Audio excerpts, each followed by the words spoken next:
Purchase your tracks today.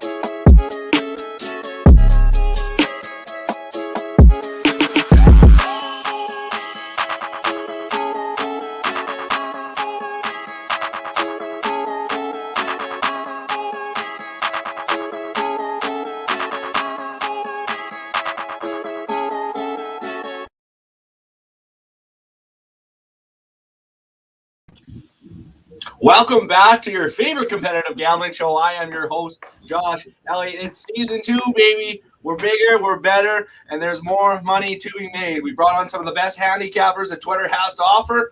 For the next 16 weeks, these guys are going to battle it out head-to-head to find out who will win the Call Your Shot Championship. So strap in. It's going to be a good one. Let's see who's entering the sports arena this year. So, in the red corner, he's actually not here. He will be in about 2 minutes, I bet you. He didn't fare too well after last season, but he's looking to prove that he can play where the big dogs eat. Don't look for it. Look for a ton of alternate spreads, actually. He's a degenerate like myself. He's my friend, Dylan Smith. We'll see him just in a bit. But let's move on to his opponent. This guy you don't want to mess with. Not only will he be trying to intimidate his opponents, he will be showing up with some fire picks. I feel bad that he is a Yankee fan, but my man, Nicky G, the Oddfathers, how you doing, buddy? I'm doing good, man. Yeah, it's a crazy time to be a Yankee fan. Right now, it sucks. We'll see what happens next week, but I'm happy to be here and hopefully throw out some winning picks for everyone, not just myself. Yeah, absolutely. And you're going up. We just mentioned him. My buddy, my good friend, Dylan Smith. How you doing, Dylan? Doing good, boys. Doing good. Good to see you all. Excited. Football's back. Absolutely. That's what we're here for, right? That's all that matters. To the next matchup. This man looking to make a splash in his rookie season to Call Your Shot. He can most definitely dabble in some football, baseball, and golf. You name it. I really hope he has some spike plays this season. He's the Axon Jackson on Twitter. Derek, how you doing, buddy? Doing well, man. Glad to be here. Very excited. Thank you for the invite. Expecting a lot of fun this season. Absolutely. It's going to be a ton of fun. I'm excited. Now you're going up against in the blue corner. This man brings it. Career on Call Your Shot. He's 8-1 win-loss record. 26-15 with a 63 success rate. Profiting 16.15 units. That's enough. He is looking to finish the job this year with the loss last year in last year's final. If they don't want to reveal their sorts, it's this guy, Joe from The Source. How you doing, my man? I'm doing well, Josh. Thanks for having me back. I'm looking to finish the job this time around. Got some tough competition here. Nikki, I put on the Sox hat just for you. Derek, I'm enjoying talking smack with you this week. I gotta put you to bed here. I'm sorry. Yeah, a little smack talk going on. I like it. Nice and early. Now, quick before we go, there is a new format this season, fellas. It's 4 picks with spread 7 units spread across those picks. Most profit wins. They can make a pick for any spread pick, money line pick, prop pick, totals for any sport, anything that they think will make you money. There are no rules except for one, no value greater than plus 300 in American odds. We're also making these picks for Friday, Saturday, Sunday, and sometimes Monday. Games pick tonight could have a potential line change or a value change. So bet with us now. Grab a drink, grab your friend, grab your grandma. I don't care. Let's make some picks and let's make some money. Now I'm going to get going with Dylan on his first pick. What do you got for me, man? And I got the Washington football team -1 against who are they even playing now? The Los Angeles Chargers. They're playing the Chargers. I think Chargers got a new coach. Washington's criminally underrated. They have a much better quarterback than they did last year. They got a great head coach coming off cancer. I mean, that's a win right there.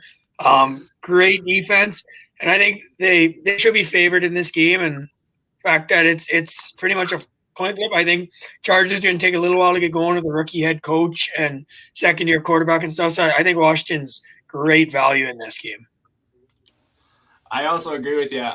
This is probably one of my favorite plays of the weekend. I just don't trust Herbert right now. I mean, he might get it going late in the season, but yeah, Washington at -1. They were underdogs to start out. But yeah, I think they have all the momentum. Their backfield, like their defense is actually unreal. And then they added, somebody in the backfield. I can't remember who they added to their secondary. I got to look that up, but they added more to their secondary. I think they're going to absolutely have a dominant year. So I definitely like that pick. Let's go over to Nicky G for his first pick. What do you got for me, man? So for this is I mentioned this pick first because it's my most confident pick. I'm going with the Vikings -3. I really think that Minnesota is unfortunately underrated. I feel like every year, regardless of last year, even though they weren't, a deep playoff team or anything like that, but they've made a couple improvements on defense. They made improvements in the secondary. I think Zimmer is going to have his team prepared, whether they're on the road or at home or not. And then on the coin flip, the real reason why I like that is because they can really maintain the time of possession by using Dalvin Cook. And as a change of pace back, even when Dalvin Cook, regardless of being healthy or not, Madison is pretty good. Obviously, you have Jefferson, Thielen, and all those weapons. But to not even get in there, if they can control the clock and you're going to force Burrow to play from behind, I think the biggest mistake that Cincinnati made was drafting Jamar Chase. I'm not just saying that because he's had drop problems in camp and the new news about can't see the football because it doesn't have white lines on it, which is scary to begin with. But the biggest problem is they needed to protect him. I think Penei Sewell should have been the hands-down pick, and that's the reason why Cincinnati every single year sucks. So I think that they're not going to be able to protect Burrow. He's going to be throwing under pressure. Maybe a strip sack, fumble kind of, comes into it. And at 3 points, if that's all you need for a guy who missed the last year with an ACL injury and some question marks around the rest of the team, I think that Minnesota can blow them out. I think it could be that type of game. So even the second year of Joey Burrow doesn't worry you? Like, do you think he's going to come out slinging it, or is it going to take him a few games to kind of get going?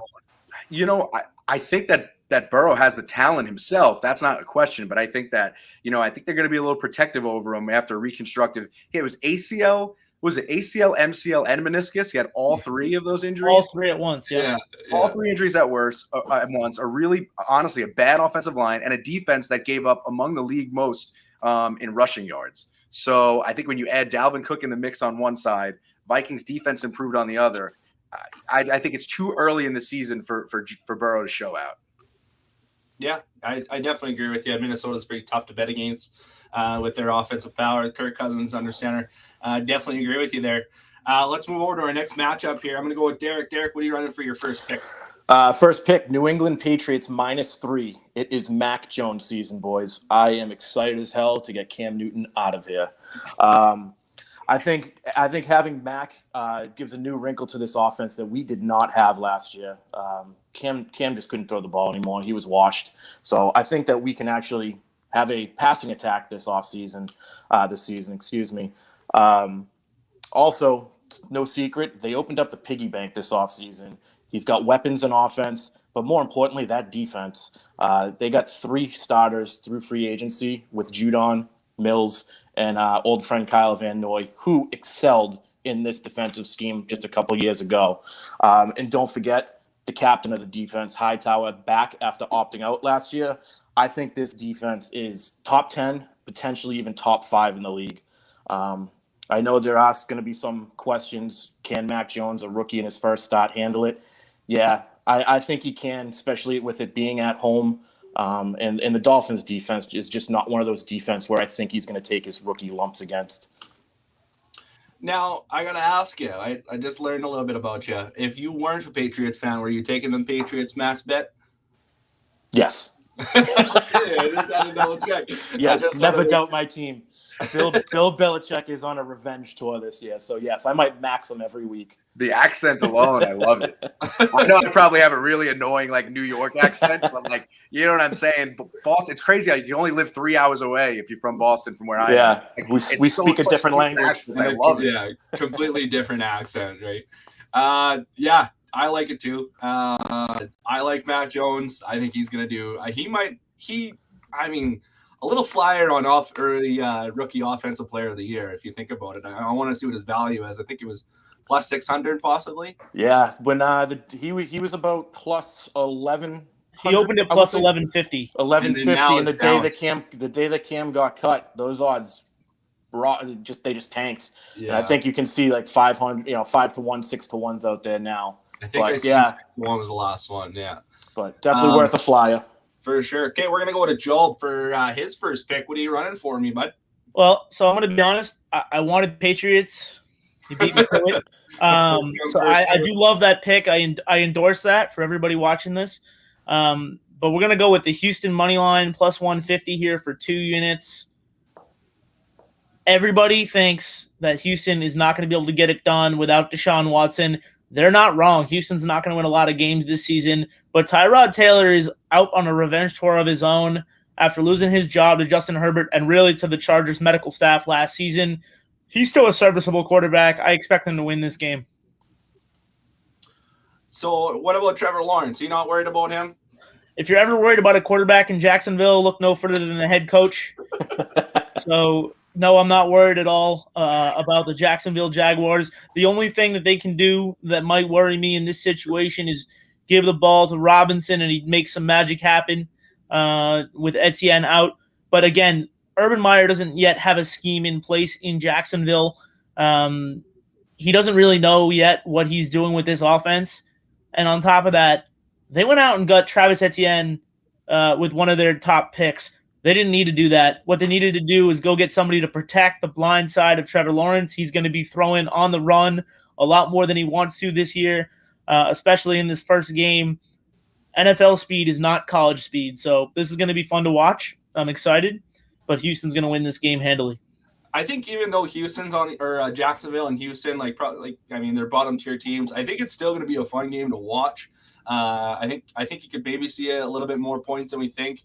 But yeah, I don't actually agree with your pick. I think Jacksonville's going to win that. But Josh, I think this is the only time all year, and I'm not going to say that definitively, but this is going to be one of the only times all year that we even look at Houston on the money line to win. Well, yeah, to win a game. I mean, they're not going to win much. They might win 4 games.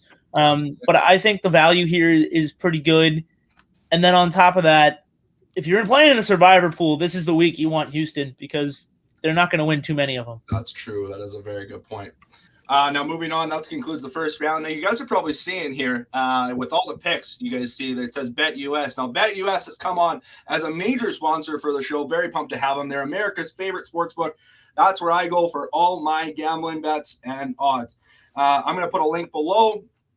Click that link, sign up, deposit. They're going to match your bet or your deposit up to 125%, right up to $2,500, I believe it is, on your first deposit. That is, and yeah, like I said, they're a great company. I'm checking them out now. They're more in Canada actually. They just got into Canada a couple of weeks, so I'm excited to have them on. Let's move over to the second round now. I'm going to run with Dylan. What do you got for your second pick?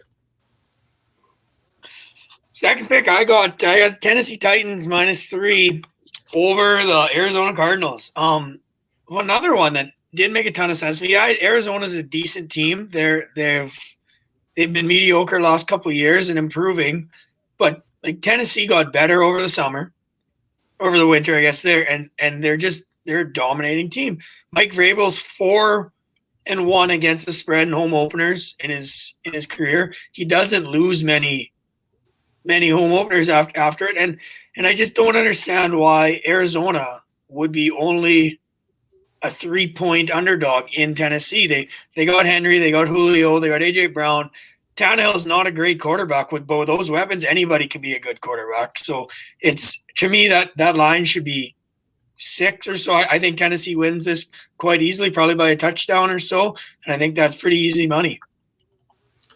Also, another point. Yeah. That Source podcast pick there. At least that pick. No one has to watch that game, so that doesn't matter. No one's going to be watching.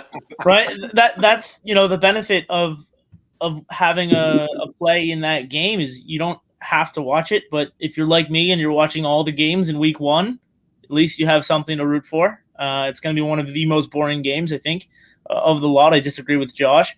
So at least there's something to root for in that game. Yeah, true. You won't see it on Red Zone or something very often, that's for sure. I think you will. Exactly. I think we're going to see more points than we think. And I think you're going to see it on Red Zone more often. and that's why. Yeah, So I think two terrible defenses, honestly. yeah, I mean, we'll see. We'll see. Quick fan of the show here, Dylan. I don't know what you think of this, but 16_Brett says under or -2.5. Don't be soft. What do you think of that? Well, I went -3, so I don't know why someone would be a coward and only go -2.5, right? Sounds like you're a coward. I don't know. Yeah, I'm a little bit of a coward. Sorry. I think they're gonna win by 4. It's a 4-point game all day. Okay, we're gonna go over to Nicky G for his second pick. What do you got for me, Nick? So we're going with the same game there, and I just really like the over in this one. I think I really don't have too much of a write-up on this one when I was making this pick because honestly, I threw it in a couple teasers as well. But what it comes down to is Arizona and Tennessee against the opposing wide receivers were both gave up towards the most in the league of yardage and points, even in fantasy, to opposing wide receivers, opposing quarterbacks. So to me, this game's going to be a shootout. A lot of people like to think of Tennessee off the bat because Mike Vrabel's there and think of them as a defensive team. But it seems like almost every game that they were in last year was a shootout. You look at them adding Julio. It's like, what do you do if you're Arizona? Their defense hasn't been that great. And now you have to go up against, okay, I can't double A.J. Brown. I can't play – if I play 2 safeties deep, then I'm only putting, 6 or 7 in the box against Derrick Henry. And we all know what Derrick Henry will do. So that's self-explanatory. Then on the other end, obviously DeAndre Hopkins catches anything that's thrown to him, no matter who is on him. Kyler Murray, what he can do with his arm, what he can do with his legs. That Kingsbury likes to have really creative, quick drives, throw the ball all over the field or run the ball over the field with his quarterback type of play.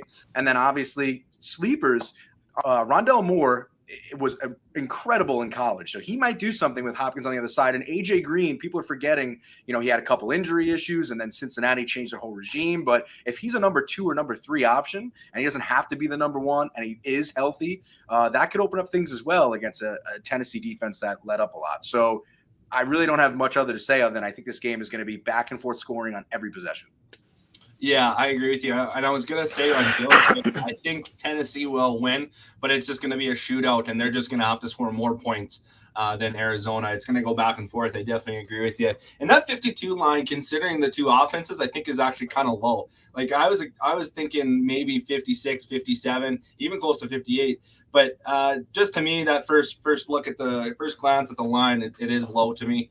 Now, second season with, I know we're just talking about the over on the Arizona side. Second season with Diggs and Kyler Murray. Like how many times do you think Murray's going to go to Diggs on Sunday? Hopkins. I don't think he'll throw to Diggs at all. I bet Hopkins. How many points are going to be scored? That's just going to be indicative of it. There's going to be so many points scored that Diggs will be catching balls from Hopkins, my bad. I mean, listen, he was through a big portion of last season. He was overwhelmingly leading the lead in targets. So I think it just kind of speaks for itself. And, Tennessee secondary, they kind of have – they're an opportunistic defense where, they get a lot of, they'll force a lot of turnovers, but in terms of yardage that they allow to opposing teams is they allow a lot. So I think that, a guy like Hopkins is just going to be easy work for him. And if AJ Green and Moore can be decent, not even great, then that's more than he had on his team last year to kind of protect him. Yeah. So it's just it was an easy pick for me. And I'll be throwing in a lot of teasers. I love teasers, but it was, I didn't want to get into too many teasers for this because I know that lines are a little different everywhere, but 3-team teasers that are 10 to 10.5 points. This is a must if you do that. If you can get this game at 41.5 in a teaser, I think that's literally free money. Oh yeah. Absolutely, but no teasers allowed on Call Your Shot, bud. So, all right, let's go to our next matchup. Derek, what are you running with for your second pick? So after Nicky gave you that exciting high-scoring game, I'm going to go with the boring low-scoring game. I'm going to go with the Broncos and Giants under 42. When I look at this game, I see 2 teams. Denver, really good defense. Giants, pretty respectable defense. And neither offense really seems like, they're going to put up a lot of points. Denver may have their spots throughout the year. They do have talent with the skills positions, but with Teddy Bridgewater at quarterback, he isn't really an electrifying quarterback. He possesses the clock. He controls the game, very minimal with turnovers. So he's the type of guy, if he's going to drive the field, he's going to chew up the clock. On the other side, yes, Saquon Barkley's back, but a big thing that I saw with this game is the Giants, they have a short turnaround. They're playing next Thursday night. I don't think we're going to see a whole hell of a lot of Saquon Barkley this week. He'll get touches, but it's not going to be the normal 25 touches a game that we were used to seeing a healthy Barkley get. This team's probably going to ease him into it, and with that short turnaround for a Thursday night game, I really don't see him getting used too much. So I just think points are going to be at a minimum in this game. I'm thinking somewhere in the 30s. A 24-10, 24-14 type game is what I'm seeing, that we're going to get this under 42 by at least a field goal. Correct me if I'm wrong. Other than Saquon Barkley, like both of these offenses didn't really add anybody to their offense, right? No, but you're getting Cortland Sutton back from Denver, who was out all last year, and that's a good weapon. And then obviously Teddy Bridgewater at quarterback. So I think there are improvements on the Broncos' offensive and side. the Giants added Kenny Galladay, who won't be did. available for this game, but he's true. still a top-tier wide receiver when he's healthy. Yep. Right. Yeah. But even still, though, that Denver offense wasn't anything special last year. So those, I guess you can say they're significant in a way for them, but I don't think it's enough for that Giants defense, at least. So let's go over to Joel for his second pick. What do you got for me, bud? Well, first, I want to say that I like that game. I think that's going to be one of those games that I'm watching. I'll be watching that Arizona game as well. I think that's going to be on Red Zone quite a lot. We're going to go with Philly +3 here. Another 2-unit play. Plus 105 is the line that we're getting. I expect that to close closer to 115. So actually, the public is moving against this line. I don't think the point spread will move to 3.5. If it does, take it. And then it becomes a 3-unit play for us. Philly is criminally underrated as far as their scheme. I think Jalen Hurts is a much better quarterback than people give him credit for, because they are worried about the running quarterback, reading on the run in a Philly scheme. Philly doesn't necessarily have the greatest head coach in the world. So there's always some concern there, but they're healthy finally for the first time in a couple of years. This should be a great game. I expect them to win this game by about 4 to 5 points. We have the point spread at 5.5. I'm in for another season to bet on Atlanta Falcons, though. So, I'm going to strap in for that. But I definitely like your analysis on Philly. Well, Josh, it comes down to this as well. Matt Ryan is another year older. Kyle Pitts is not going to be the answer there. Anybody who thinks Kyle Pitts is the answer this year has never watched the NFL. You could say a big addition, because they didn't have a tight end before him. Sure, right? It's a big addition, right? But two things: one, Atlanta doesn't usually use tight ends, at least in the last couple of years. I know they have a new head coach and a new scheme, as effectively as other teams. Is my one. They do lose Julio Jones, who's a big pass-catching threat. Even though he's been banged up and he's not the Julio of 2018 anymore, he's still a top wide receiver in the league. Against any number one corner, he can still make his plays. And then on top of that, Kyle Pitts is not going to fill that void, even if you give him a big target share. Tight ends in their rookie years generally don't live up to the hype. They're great weapons if you use them correctly. If you use them the way Bill Belichick uses them, they can be the most effective weapons on the field at any given moment. But not in their rookie years. They're generally slower to develop. Yeah, well, we'll see. I'm a sucker for an Atlanta bet, and I know Dylan Smith is. That brings us to the halfway point, fellas. And you know what that means. That is the player pick of the week. When shopping online, www.playergolf.com.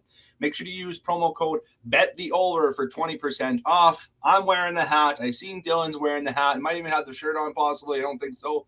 Nope, that's okay. But yeah, you got to check them out. They got a lot of good stuff, a lot of great athletic wear, golf accessories if you're kind of into that sort of thing. Amazing company. Check them out. They're great. So the player pick of the week is going to be the Jacksonville Jaguars -3 at -115 for 1.5 bets. I'll be honest with you, I didn't want the Pats, but the Pats were taken. So same thing, first come, first serve. So I went with Jacksonville. I think Trevor Lawrence is a big coming out party for him. And what better way to do that against the shittiest team in the NFL? We hate when the player pick loses. We'll see. We'll see. The Houston Texans, I don't think they got anything They're horrible. That's all I'm gonna say. They're horrible. I like Jacksonville. I think James Robinson, like you said, James Robinson, I think is gonna go off, or I think he will go off. You said he might, but he will go off for a ton of yards. He's gonna score a couple touchdowns, and they're gonna win by at least 3. I think they're gonna win by a touchdown, to be honest with you. So there's the player pick of the week. That brings us to the third round. Dylan, what do you got for me? Third round, I got the Rams -7 over the Chicago Bears. This is just a no-brainer. Andy Dalton at quarterback. First off, I think the only reason Andy Dalton's starting at quarterback is so the announcers can talk about Justin Fields more.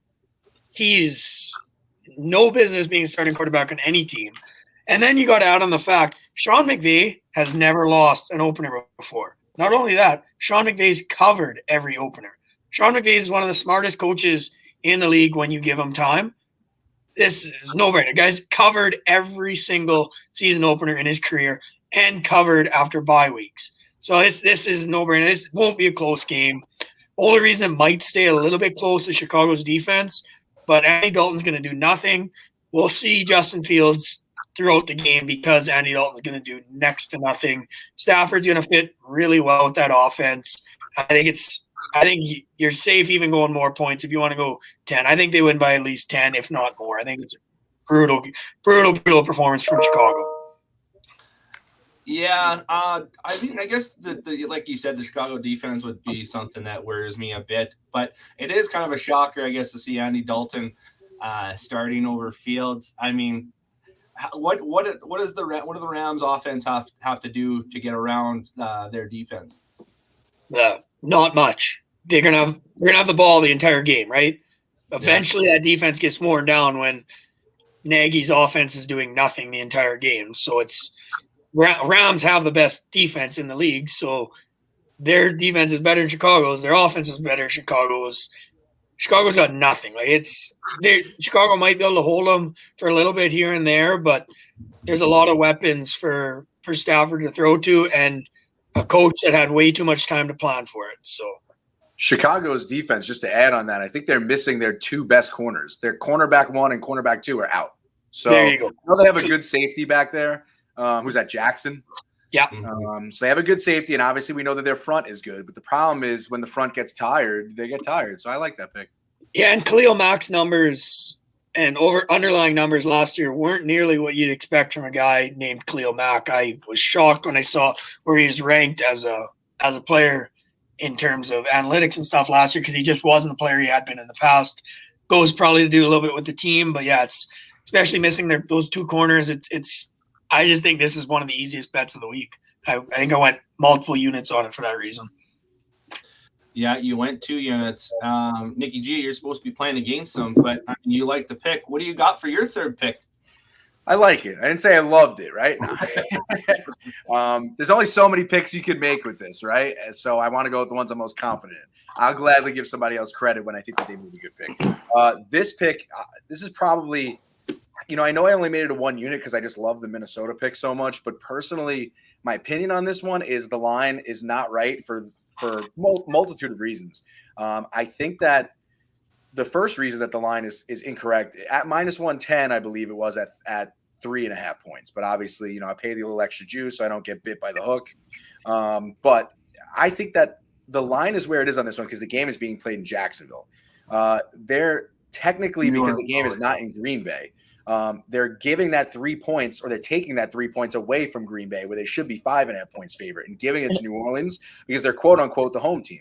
But the game is not being played in the dome, and that is such a huge advantage that immediately when New Orleans is away from home with Drew Brees, with Michael Thomas, when they're not in the dome, they lose so much. So now you put them in Jacksonville, they're essentially not a home team. Warm weather for Aaron Rodgers to do what he does. We know he's a bad man, and I think that it's actually going to help out Green Bay this year that Jamal Williams is gone. I know that he was a third down and change of pace back, but being that A.J. Dillon, was the third string back, he didn't really get to showcase himself much. And if you have Aaron Jones pounding you, you know what I mean, the whole game, and then you bring in A.J. Dillon, who I think is going to take a big step forward, that's going to control the tempo. That's going to force Winston to play from behind. And even though I think that Winston, obviously we've seen what he can do. He can have a great game, he can have a bad game. But if he has to play from behind, he's going to be launching footballs in the air. And quite frankly, with Michael Thomas out, Marquez Callaway has to step up and be the number one. And I took him in my fantasy leagues. I think he's going to be a good, player down the road for them. But he's going to be lined up against Jair Alexander. So if he has to go up against your number one corner, you could take Marquez Callaway out of the game. Who else do they have? Load the box, stop Kamara. This game could be a blowout. I agree with you. I don't like. I love this pick. Yeah, I'm surprised there's a ton of people giving New Orleans more credit than I think they deserve. And I just Green Bay is just going to go off this year. I think they're going to have a bigger year. I think Aaron Rodgers actually wins MVP this year as well. So nice parting gift. I think you're safe with that -3.5 line too. Yeah. I don't think that 3 points is a concern at all. Yeah. To I me, actually- to go I from like that buy down. -130. That's still peace of mind. And to me, -130 is still not too juicy. Where I'm worried about it. If if I get a backdoor cover or something, they're up by 10. You get a last minute touchdown, and you're still safe at 2.5. Worth it. It's happened way too many times. Way too many times with that last. I like that buy down a lot. Yeah. Similar reasons to Josh, I think the field goal is dangerous. The line that I have on a lot of books is 4. It's moved to 4. So I think people are, starting to catch on a little bit. It was 4.5. Days, It was 4.5, then it dropped down to 3.5 today, actually. That's even better. We like it lower. I like Green Bay in that game for sure. Yeah, and I believe the Circa contest released it at 4.5 today when they put their lines out today. Yep. So, all right, Derek, what do you got for your third pick? I think I was drunk and blacked out when I gave this pick to you, but I'm rolling with it. I'm going with UW, the Washington Huskies, +7 for 1 unit. Yes, I am aware they lost to Montana last week. I know that. But coming into the year, I was pretty high on this Washington team. I believed that they were going to have a good shot at winning the Pac-12. So they are going into Michigan, into the big house. And yes, I do know Michigan just won by 31 points last weekend. That is why I think we're getting a lot of line value. The average Joe is going to realize Washington just lost to Montana, and Michigan had a huge win last week. I think we're catching like 4 or 5 extra points in this game. So I'm going to jump on that +7. Last week, it was definitely a tough week for freshman quarterback Dylan Moore, redshirt freshman, 3 turnovers, but otherwise he had a pretty productive game. I know it's weird to say that by only putting up 7 points against Montana, but Montana is always one of those pretty damn good FCS schools. They're always kind of in the playoffs and go fairly deep into the playoffs, so somewhat of a respectable FCS team. But yeah, for those reasons, the loss versus Michigan's huge win last week, I think we're catching, like I said, 4, 5 extra points in the spread this week. So I'm taking it. Yeah, I was going to mention, but you kind of touched up on it. Michigan's offense, how they went off last week, kind of surprising to me. I've never seen it. Well, I don't want to say I've never seen, but I did not expect them to put that amount of points up. I guess it was Western Michigan. Western Michigan. Michigan they were playing. Now, what are the Huskies going to have to do to shut down that offense that's so potent right now? Number one, they're going to have to control the clock on offense. Keep Michigan's offense off the field. That's going to be the number one key, and limit the turnovers. But otherwise, I think Washington's front 4 is going to stack up pretty well, and hopefully shut down that running game or limit that running game. Force Michigan to throw the ball. Because I am also reading that there will be some windy conditions in that game too, which could limit the quarterback play. So I think shutting down the run will be the key to success in that game. Just that information you've given me there. How much? You know what the line was for the over/under? Off the top of my head, I do not know. That's something to look at with all that what you just told me there, especially if it's windy too. I think a lot of those Midwest games are going to have some wind factor this weekend. Yeah. And I hate betting on Michigan. I think last season I learned my lesson to not put a lot of eggs in that basket. So yeah, I mean the +7. I wouldn't be surprised if that jumps up even more a bit too as well. Yeah, it actually opened at 4.5 and got steamed up to 6 by Sunday night. Yeah. I was specifically waiting to see if we would catch a 7 before I gave that to you. Yeah. Once it hit the touchdown, I felt pretty good. That's a key number in college football. Key number in all of football, but yeah, for sure, absolutely. Like the pick. All right, Joe, what do you got for your third pick? Which one you want me to go with? Oh, there we go. Okay, Minnesota -3. It's already been talked about. Nicky talked about it when he gave it out. We're gonna play it for 2 units. Similar reasons. Dalvin Cook running the ball is an absolute machine behind that offensive line, and the reason that people sleep on Minnesota is their defense. And this year they went out in the offseason. They revamped that defense. They have a brand new secondary. They have a good head coach in Zimmer. He's an underrated head coach in this league, and Kirk Cousins can still get it done. They should easily cover this -3. So I'm going to ask you, we already talked about it, but quickly, is Kirk Cousins going to have the year like he did in the last 2 years? No, he won't be much better, but he'll be a little bit better. So does that put a lot more load on Cook and Mathiasen then? I think Madison is an every down back on most teams in the league, if I'm completely honest.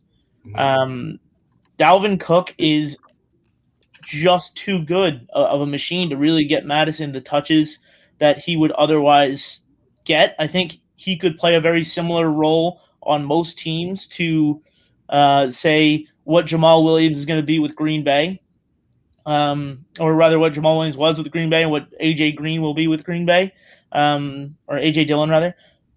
They don't need him. Dalvin Cook is a machine. He's going to pinball his way for 15 yards on a lot of rushes, and then when he's puts his head down, he can get you 5, even against a box that's stacked with 7 or 8 guys. Mm-hmm. Yeah, no, I agree with you. I like the pick. We already talked about it. I do like Minnesota there. I think the Vikings will roll. But yeah, I agree. All right, let's go to the last round here. Last round, fellas. Dylan, what do you got for your last pick? At easiest pick of the week. I'm going 3 units here. Kansas City -6. It's actually moved down to -5.5 now. I really like Cleveland as a team this year. I do. I think they're going to have a good season. I think they'll be a playoff team. But Kansas City should be favored by a touchdown every game. I don't care who they're playing. This team is so good. Andy Reid's 18-3 after a bye. This is basically a bye for him. The guys with Andy Reid and Mahomes together are 4-0 against the spread to start the season. Mahomes is another 7-0 in the first divisional games against the spread. The Chiefs are a wagon. They're going to win the game. Cleveland might stay in the game for a bit, but even if it comes down to it at the end, they're not going to win with a field goal. They'll go win with a touchdown. It's just who they are as a team. Anytime you see them under a touchdown favorite, you hammer them. It's common knowledge. They don't. It's going to start the season. Andy Reid against a team that he's got to read and look at for a long time. Same thing as Sean McVay. These guys just don't lose in these situations. Yeah, Kansas City is a wagon. At 6, I think you got to take it as well. Cleveland, I think they are going to be great. Now, and like you said, Andy Reid's on a 5-month bye, so he's well prepared for this game, right? So, I'm going to go with Nicky G for his last pick. What do you got, bud? I went with Baltimore in this one. I stuck to my guns. Today some pretty bad news came out. It was like, there must be something on that turf. I don't know what they're practicing on. That Dobbins went down with a knee injury. Then, obviously, their backup in Gus Edwards, who was the new starter. And, of course, I drafted him in 2 of my 3 fantasy leagues. And then, obviously, bad day for fantasy. And then Marcus Peters went down as well. But my thing is this. And I believe Baltimore – it was something like 12-5 in their last 17 opening games or something crazy like that. And you look at I look at facts. I know that dude's going to change who's on the field, but one of the best teams in the league at rushing the football, down in and down out, every stat, the way you look at it, whether it's running back, whether it's Lamar Jackson, whether it's play action, and then they have Mark Andrews, other guys, the best running or play action team in the league is Baltimore. Now, the Raiders on the flip side, I know that they've improved a little bit, but they were one of the worst teams. I think it was like the second worst or third worst against the rush. And I think that emotions might be a little high and might be going too crazy at the first time at that stadium with fans in there. I think they're going to get a little worked up, and maybe Carr makes a mistake. I think that outside of Darren Waller, they don't really have a lot of options. Henry Ruggs really didn't prove anything last year. And I know that Brian Edwards is a sneaky pick, but he wasn't healthy last year, so you don't know what you're getting out of him. I just think that there's too much and Josh Jacobs wasn't even practicing. So I think you have one team's power is one team's a weakness. And I think that that's just going to play too much. Baltimore's defense swirls around the ball, and I just really like them to win this game. I don't trust Las Vegas, not Oakland. I want to say Oakland every time. Yeah, I think, I agree with you. I think Vegas takes a kind of a step back where they should be going forward. And Baltimore, even though with their running back situation behind there, I do think Lamar Jackson, even though he can't throw the football, will be able to dominate. I think this one's in Vegas. So I like that pick. Derek, I'm not meaning to skip you, but I'm getting some information, some live information that Job's phone is going to die. So I got to go to him for his last pick. Job, what do you got for your last pick? We're going to go exact opposite Dylan here. We're going to take the Chargers money line. It's even at the moment. We hope it closes around 110 minus, and we hope that minus is because Austin Eckler is healthy and playing. Oh, yeah. That's why we have the even money line versus the -1 that it was earlier today. I think, frankly, Washington's run defense is fantastic. Their pass defense is good, but their offense just is not there to stick with Justin Herbert, Keenan Allen, and co. I really think that Justin Herbert's going to put up at least 30 points in this game. Yeah, I can't agree with you, but I mean, hey, agree to disagree again. I always kind of hate being on the opposite side of you, Joe, but I mean, hey, it is what it is, right? But we talked about that game well enough. Let's go to Derek for his last pick. What do you got, bud? Love the swap. Save the best for last. I'm the closer. That's why you're paying me the big bucks. Brought in Mariano Rivera. So we are going to the Holy War, and I am backing the Utah Utes -7. BYU arguably lost the most contribution from their team last year to this year. Losing Zach Wilson, he made everybody around him better last year, and that's why they were such a good team. Utah is on a 9-0 run in this rivalry, and I think they continue it this week. I watched a little bit of that BYU-Arizona game last week, and Arizona just looked so much quicker, so much more athletic, bigger, stronger, and Arizona sucks in the Pac-12. Mm-hmm. Utah is a much better team than what Arizona is, so I just don't see how BYU is going to slow Utah down at all in this game. Double-digit win. I agree, and I was going to say BYU looked absolutely lost in their game. They did. Like it's going to be obviously some growing pains without Zach Wilson, but wow, they did not look good at all. Yeah, he's the type of quarterback, like I said, that just made every single skilled player around him that much better. Yeah. And it's a major drop off when you lose a quarterback like that in college. Yeah, I agree with you. But I think they'll be back. I mean, they will anytime soon, but they'll be back eventually. Yeah, they'll still have a decent year, but I just don't think this is a good matchup for them out of the gate. I agree with you. Well, that brings us to the end, fellas. I'm just going to do a quick confirmation of all your picks, and then you can kind of give me a sign-off. So, Dylan, you're running with Washington football team to cover the spread at 1 point. Then you're going to go Tennessee -3, the Rams -7 at -135, and then Kansas City -6 at -105. Is that all correct? And where can they find you? That is all correct. You go with the coaches that know what they're doing. You stick with them on week 1 every time. And you find me on Twitter. I'm all over Twitter. It's down in the link below, and I'll be fighting with somebody, I'm sure, come Sunday. Yeah, you're always getting into fights. Nikki G, you're running with Vikings -3 at -110, Arizona, Tennessee over 52 at -110 for 2 units, and then Green Bay to cover -2.5 at -130 for a unit, and then Baltimore -4 at -110 for a unit. Is that all correct? And where can they find you?